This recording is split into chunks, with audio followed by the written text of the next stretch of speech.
I wasn't the golden child. I wasn't the prodigy. I was the family's cautionary tale, the one they whispered about at dinner parties. They didn't say it out loud, but they didn't have to. I was the Monroe family's disappointment.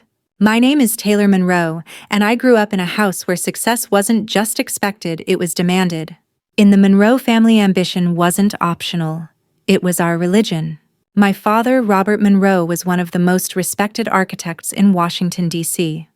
My mother, Caroline Monroe, built a national name as an urban designer who could bend city skylines to her will. And then there was my brother Nathan, the heir, the prodigy, the golden boy. Nathan won math competitions by middle school and was managing international projects by his mid-20s. The Monroe family was known. People talked about us. People expected greatness from us. Except from me. From the time I was little, I knew I was different. I didn't color inside the lines. I didn't dream of conference rooms or design awards. I was the kid who disassembled her toys to see how they worked. I was the one who sneaked into the garage to rebuild a broken lawnmower just because I wanted to know if I could. While Nathan was giving speeches at science fairs, I was elbow-deep in grease, building something no one thought mattered. My family didn't discourage me, but they didn't see me either. At every family dinner, the conversation circled around Nathan's grades, my father's latest high-rise, my mother's groundbreaking design. I became background noise. "Taylor's always tinkering," they would say with a polite laugh, like I was a hobby, a distraction, not a future. When I talked about my dream of becoming a mechanical engineer, they told me I was aiming too low. "You should consider architecture," my father said. "That's a career with vision. Engineering is, well, it's important, but it's support work." Support work. Like I was destined to carry someone else's blueprints. I still remember the sting in my mother's voice the day she told me, "You have potential, Taylor, but it's scattered. You're not focused like your brother." The message was clear: I could be tolerated, but I would never be celebrated. By the time I graduated high school, my path was set for them, not for me. They expected me to study architecture at an Ivy League school, to join the family firm, to slide into the Monroe legacy like it was a tailored suit. But I wanted something else. I wanted grit. I wanted purpose. I wanted to build things that mattered, not just things that looked good in a magazine. So when I told them I was joining the United States Air Force, the silence at the dinner table stretched so long it became deafening. "You're joking," my father finally said, setting down his fork with slow, deliberate disappointment. "You can't be serious, Taylor. The Air Force. You want to fix planes. That's manual labor." "It's mechanical engineering, Dad," I said, my voice shaking but firm. "It's what I love. It's what I'm good at." My mother didn't even look at me. She stared at her plate like the news was beneath her attention. "This is such a waste of your education. You could have done something significant." Nathan chuckled, the kind of smug laugh that sinks into your bones. "So what, you're going to be the family's wrench now? While we're designing skyscrapers, you'll be tightening bolts." Those words stuck with me. They called me the family's wrench. They made jokes about how I'd come crawling back when I realized I was meant for more. But here's what they didn't understand. Sometimes the people who think you're beneath them can't even see how far you're about to rise. When I boarded that bus to basic training, I didn't cry. I didn't second guess. I left with one suitcase, a signed enlistment contract, and a promise to myself. I would become undeniable. It wouldn't be about revenge. It wouldn't be about proving them wrong. It would be about building a life so solid, so meaningful, that their silence couldn't touch me anymore. I knew it wouldn't be easy. I knew I'd spend years being the butt of their jokes, the forgotten sibling, the Monroe who went off the rails. But I also knew this: I was finally writing my own story. Not Nathan's, not my father's, not the Monroe legacy's. Mine. And whether they ever looked up from their blueprints to see me didn't matter. Because I was going to build something that couldn't be ignored, even if they were too busy looking the other way. I didn't choose the Air Force to escape my family, I chose it to find myself. When I told them I was joining, I thought there might be anger.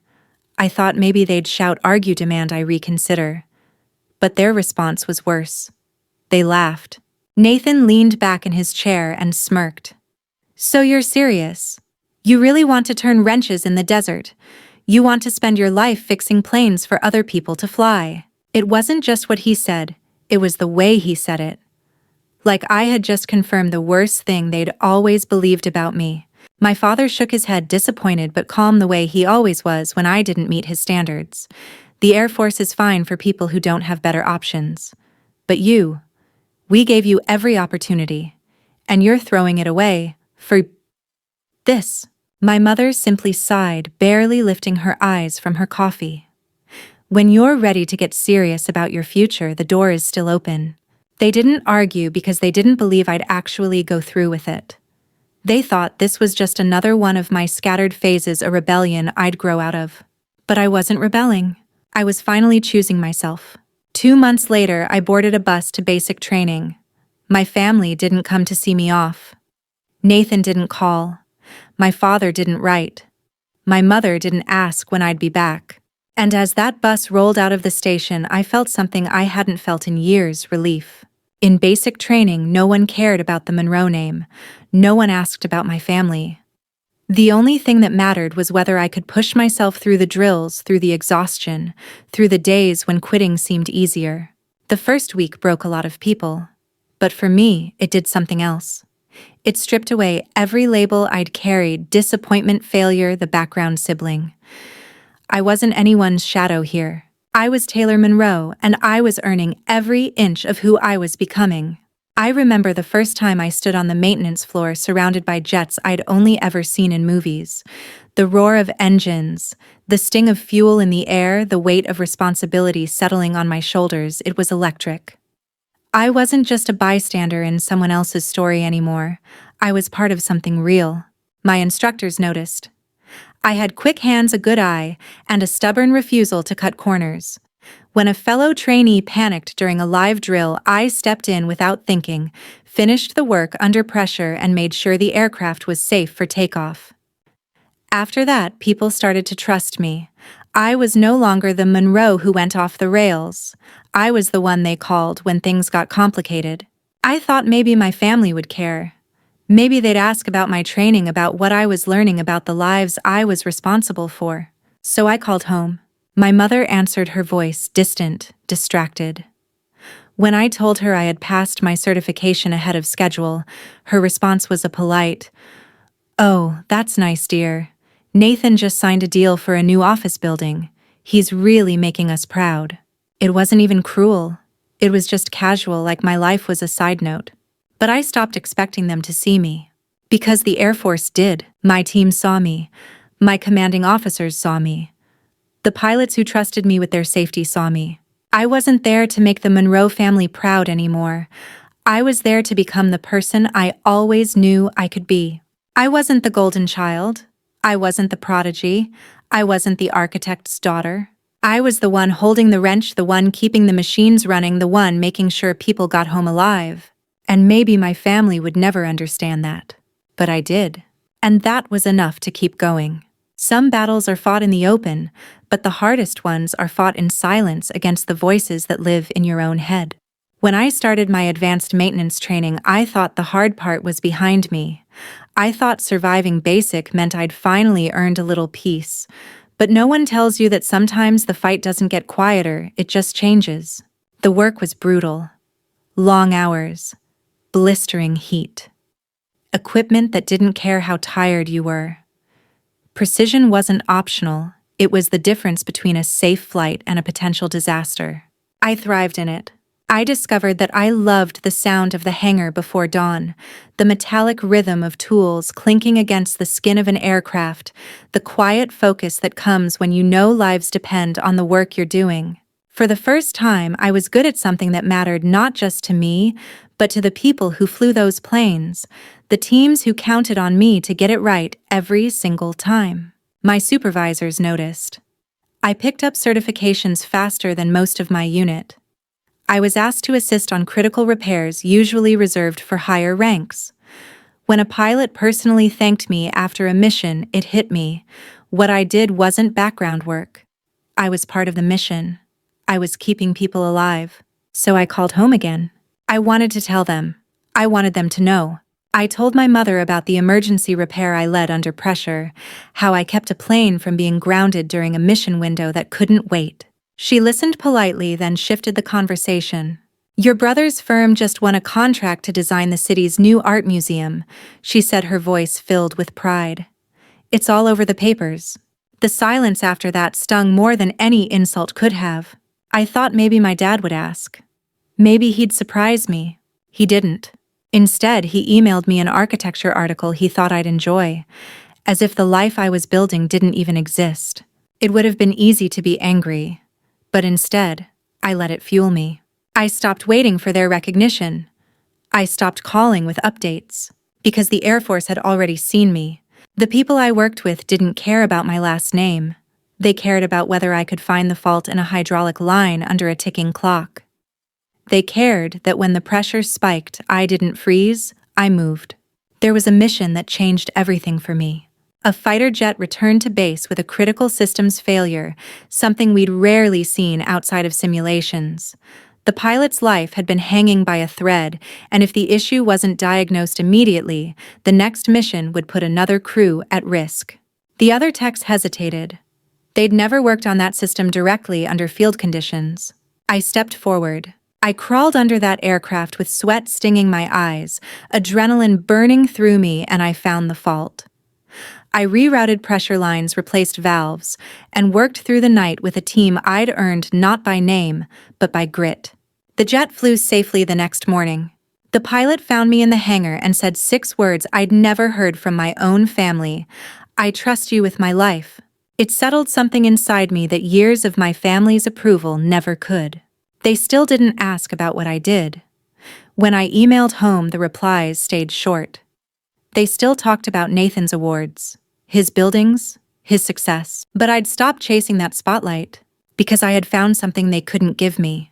Purpose, respect, family. I wasn't the Monroe they wanted. I wasn't the story they'd tell at their dinner parties.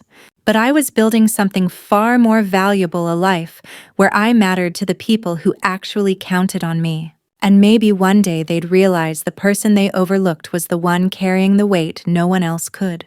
I wasn't supposed to be the one they depended on.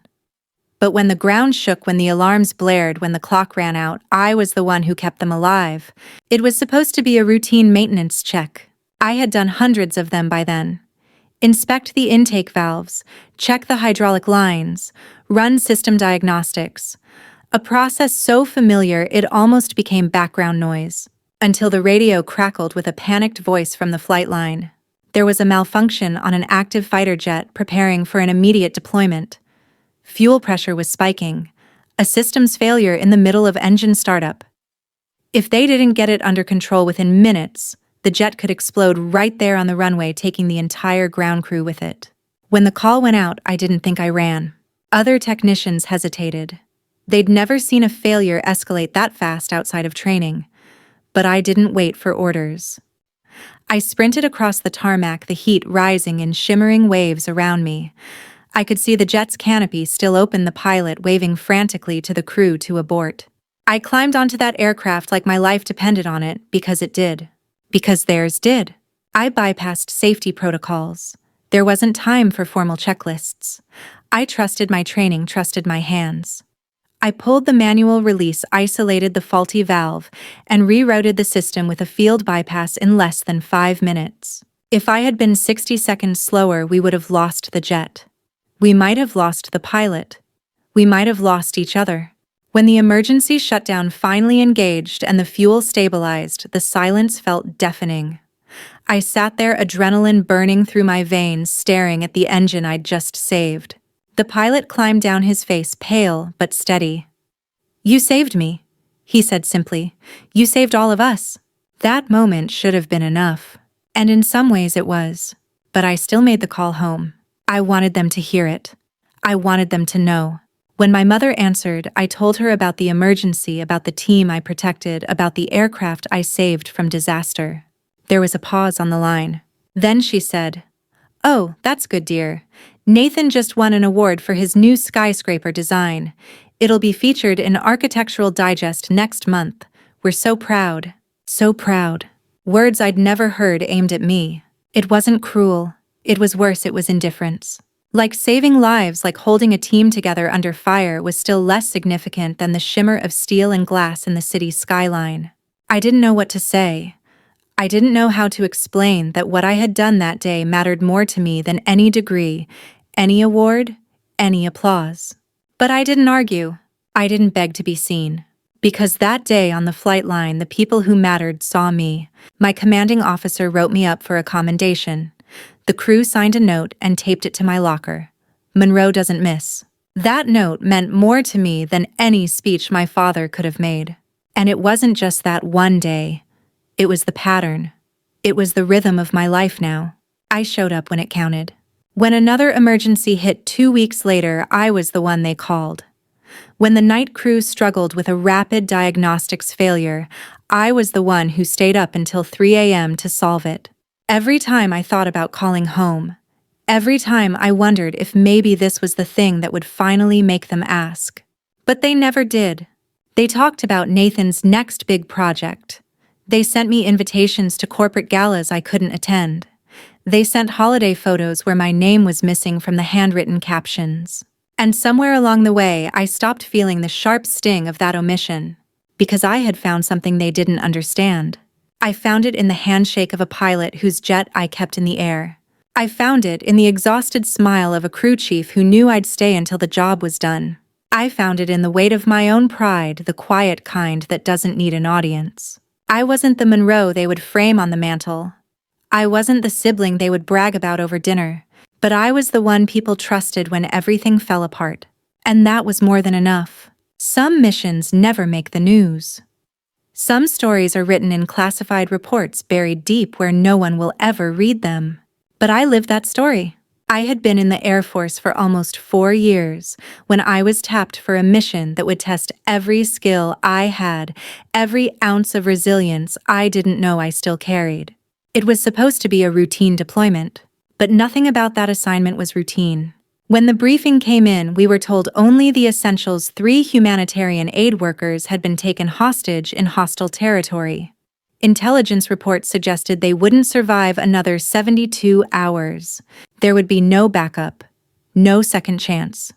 And the success of the entire operation hinged on the aircraft staying in the fight no matter what. That's why I was selected. They needed an engineer who could keep the birds in the air under fire, someone who could troubleshoot in the field under conditions most mechanics never face, someone who wouldn't break when the pressure spiked. I didn't hesitate.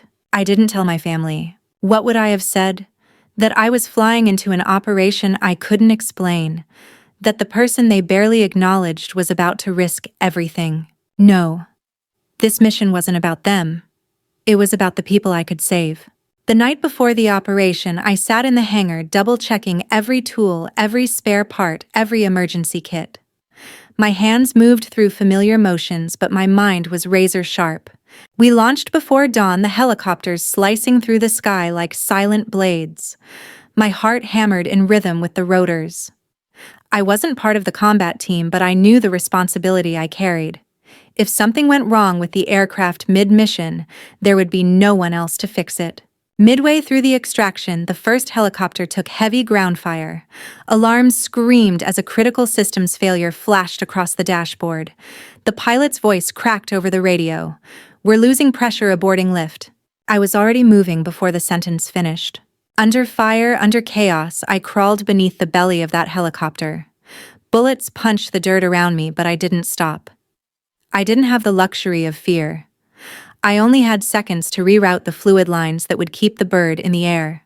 One of the operators threw himself over me as a shield while I worked. I can still hear his voice. "You got this, Monroe. I'll keep you covered." I finished the patch just as the rotors groaned back to life. That helicopter lifted off with the hostages inside, and we all survived. The extraction team called me a hero. My commanding officer said my quick fix under fire saved the mission. My teammates promised they'd never forget what I did that day. But no one else would ever know. The mission was classified. There would be no press conference, no news article, no ceremony.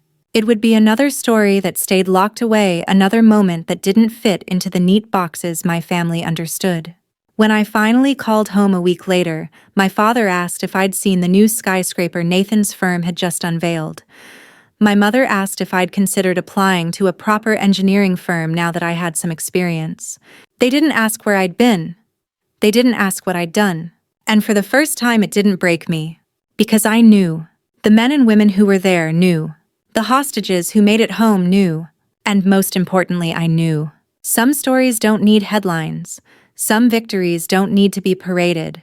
Some missions only need to be carried in your bones, in your heartbeat, in the quiet certainty that you made a difference. I didn't need my family to read about it. I had lived it. And in that mission, in those desperate, chaotic minutes, I found exactly who I was always meant to be. When the President of the United States says your name, people tend to pay attention, even the ones who never listened before. I never chased medals. I never expected ceremonies. I joined the Air Force because I wanted to build something that mattered, something I could be proud of, even if no one else saw it. But life has a strange way of bringing things full circle.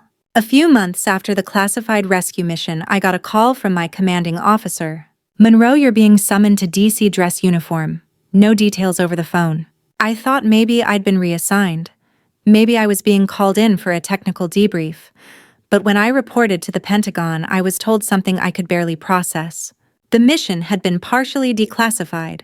The quick repair I performed under fire, the fix that kept the helicopter airborne, the one that saved the hostages, had made its way up the chain of command, high enough that the president had taken notice. I was being awarded the Distinguished Flying Cross, and the president himself would present it at the White House.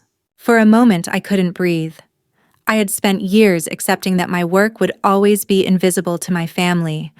I'd stopped waiting for them to see me, and yet suddenly my story was going to be told on the biggest stage. The invitation said I could bring guests, so I did something I hadn't done in years. I texted my family. "White House ceremony. I'm receiving the Distinguished Flying Cross. You're welcome to attend." The response came hours later, short and impersonal. "We'll see if we can make it. Nathan has meetings that day." Classic. I didn't reply. When the day came, I arrived early in full dress uniform, my medals perfectly placed, my boots shining, my nerves steady. I had survived too much to let this moment rattle me. I spotted my family seated near the back of the East Room, formal, distant, out of place among the rows of decorated service members and their loved ones. The ceremony began with the usual formality. Other honorees were recognized. Stories of bravery were read aloud. But when they reached my name, something shifted. The military aide read the citation in full detail. "Hi, Sergeant Taylor Monroe distinguished herself by exceptional performance under direct enemy fire, providing critical in-field repairs that enabled the extraction of hostages and the safe return of all mission personnel." I could see the disbelief forming on my father's face. My mother's careful composure cracked. Nathan sat frozen, his jaw tense. When the president stepped forward, his voice carried through the silent room. The courage and technical mastery Sergeant Monroe displayed during that mission not only saved lives in the air but altered the outcome on the ground. We don't often hear about the ones who keep the machines running, who make the impossible possible, but today, we should. He pinned the medal to my uniform, shook my hand, and leaned in. "My nephew was one of those hostages. We owe you a debt we can never repay." For the first time in my life, I understood what it felt like to truly be seen. I caught a glimpse of my family as I stepped back into formation. They looked like strangers in a room they didn't belong in. For years, they hadn't asked about my life. They hadn't seen the weight I carried, the risks I took, the people I saved. But now, whether they were ready or not, the whole world saw. The president saw. The country saw. But most importantly, I saw myself. And I no longer needed them to tell me I mattered. Some people only see you when the spotlight's on you. But by the time they look up, you may have already outgrown the need to be seen. After the White House ceremony, everything shifted. Not for me, I had already changed. But suddenly the people who had never asked about my life now couldn't stop talking about it. I started receiving messages from my family. My father sent a clipped email. "Impressive ceremony. Let's talk when you have time." My mother called, her voice unusually soft. "We're so proud of you, Taylor. What you did was remarkable." They weren't the same people who once dismissed me at the dinner table. Now they wanted to know more.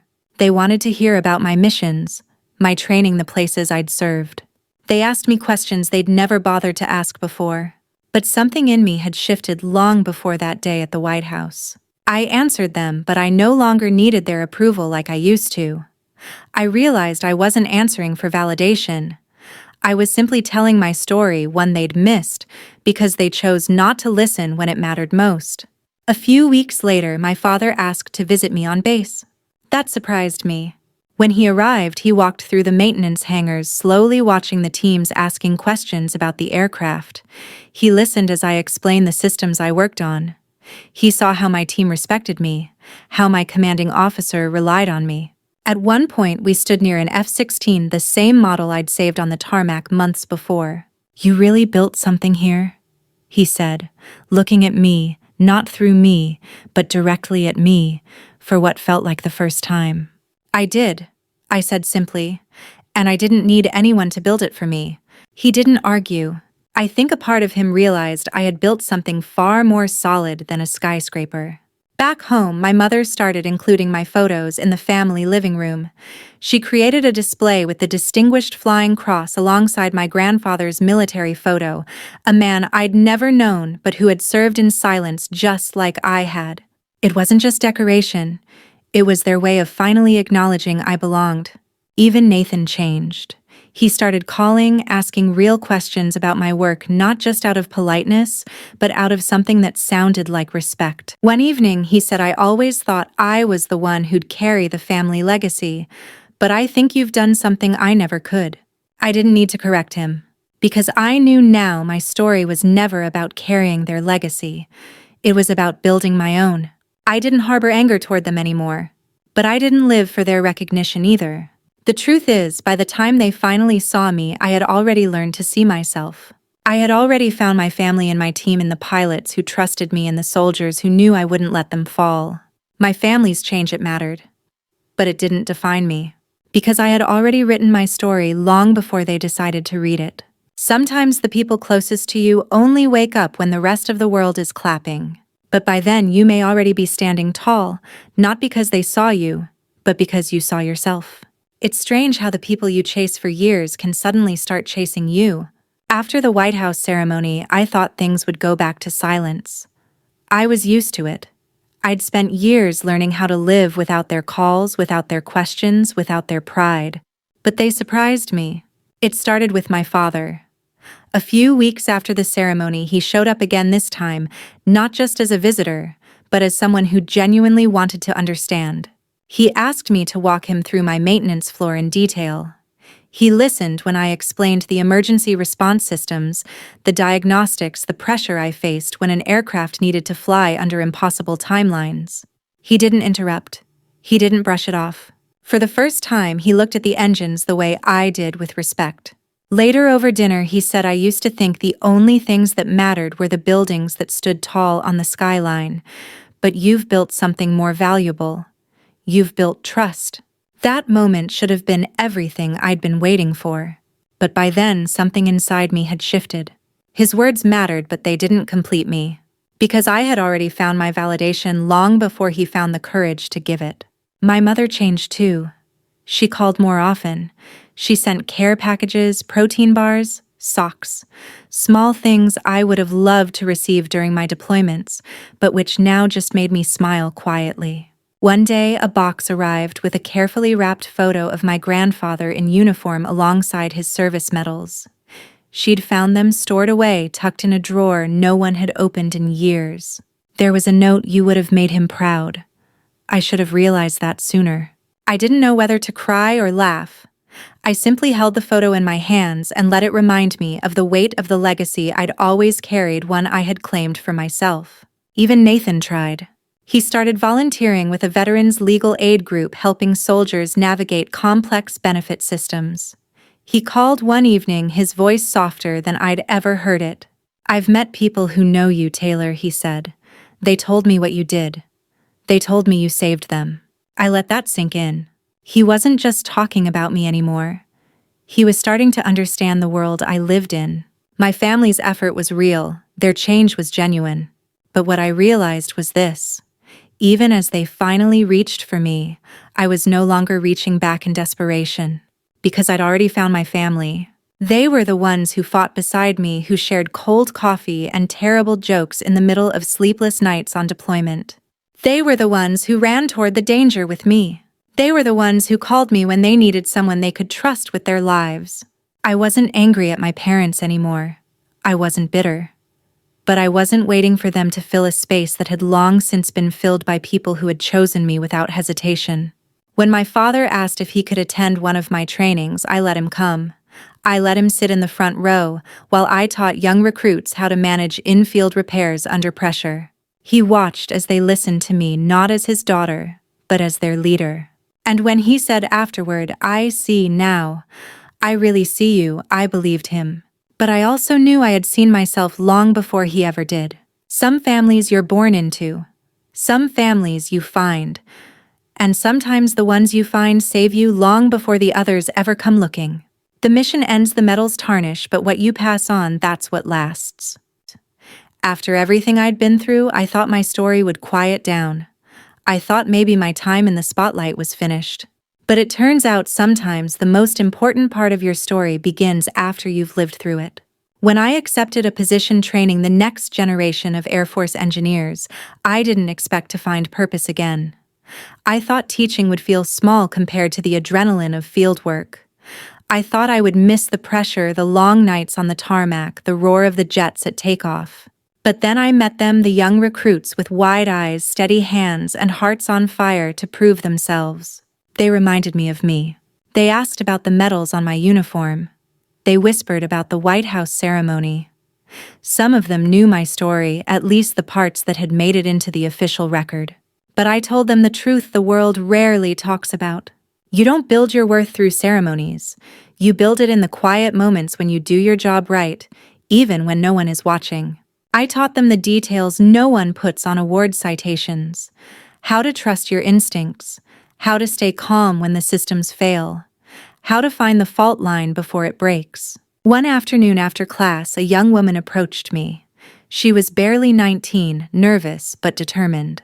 "Sergeant Monroe," she said, "I joined because of you. I saw your story. I want to save lives the way you did." I saw my younger self in her. The version of me that once begged for someone to see her, to believe she mattered. I knelt to her level and said, "The medals don't make you valuable.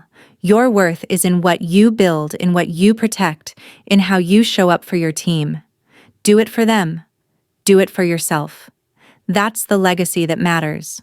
I watched her carry those words with her into every drill, every sleepless night, every mission she prepared for.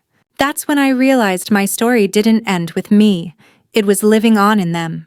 The young airmen I trained would go on to save aircraft I'd never touch, protect lives I'd never meet, fight battles I'd never see. They would carry forward the lessons I had carved out of sweat and scars. And that's what legacy really is. It's not the photo from the ceremony. It's not the plaque on the wall. It's the hands you steady, the voices you strengthen, the courage you pass forward. My family finally saw me. They finally understood. But I had already found something far greater than their recognition. I had built a life that would outlive their approval. And now I wasn't just telling my story, I was helping others write theirs. If I could go back and talk to the version of me who boarded that bus to basic training, I'd tell her something I didn't know then. You don't need to prove your worth to people who have already decided not to see you. For years, I chased recognition from the people who were supposed to love me the most. I thought if I worked hard enough, if I saved enough lives, if I became undeniable, they would finally choose to see me. But here's what I've learned. Your worth isn't granted by other people, it's built by you. My family eventually came around. They showed up at the White House. They started asking about my life. They placed my medals in the living room. But by the time they realized who I had become, I no longer needed their applause to feel whole. I found something much stronger: self-respect. And that lesson applies far beyond the military. It's something I wish I could share with anyone who's ever felt overlooked, undervalued, or dismissed. Lesson 1. You don't have to stay small just because someone else refuses to see your growth. Whether it's your parents, your boss, your friends, don't let their limited vision define your path. People will underestimate you because it's easier than adjusting their expectations. Let them. You don't need their permission to rise. Lesson 2. The work you do when no one's watching is what defines you. It's not the big moments, the awards, or the posts that get the most likes. It's what you build in silence. It's how you show up when no one is clapping. In my case, it was long nights in the hangar fixing things that couldn't afford to break. In your life, it might be staying committed to your craft, your family, or your own growth, even when no one notices. Lesson 3. Find your people, the ones who see you without needing headlines. I spent so long chasing my family's validation that I almost missed the fact that I'd already found my real family. My team. My fellow airmen. The pilots who trusted me with their lives. In life, find the ones who choose you without conditions. The ones who show up when things get messy, not just when you're standing in the spotlight. Lesson 4. Legacy isn't about your name being remembered, it's about the impact you leave behind. My greatest pride isn't the medal or the news stories. It's the young recruits I train, the lives they will go on to protect, the missions they will one day lead. Legacy is not what you build for yourself, it's what you build in others. Lesson 5. Forgiveness is freedom, but it doesn't mean you forget. I forgave my family for not seeing me sooner. I forgave them for dismissing my choices. But that doesn't mean I erased the years they spent ignoring me. Forgiveness is for your peace, not to excuse their absence, but to release their hold on your self-worth. One of the most powerful things I've learned is this: your story matters even if the people you love aren't ready to read it yet. When I look at the life I've built, I don't see the girl who left home trying to prove herself. I see the woman who became her own proof. I see the leader who trained others to run toward responsibility, not away from it. I see the person who no longer needs to be invited to the table because she built her own. So what about you? What story are you writing? Whose approval are you waiting for? Whose absence are you carrying? Maybe today is the day you let that go. Maybe today is the day you choose to keep building, keep showing up, keep becoming, whether they notice or not. Because the people who are meant to see you will. And when they do, you won't need their permission to feel worthy. You will already know you always were.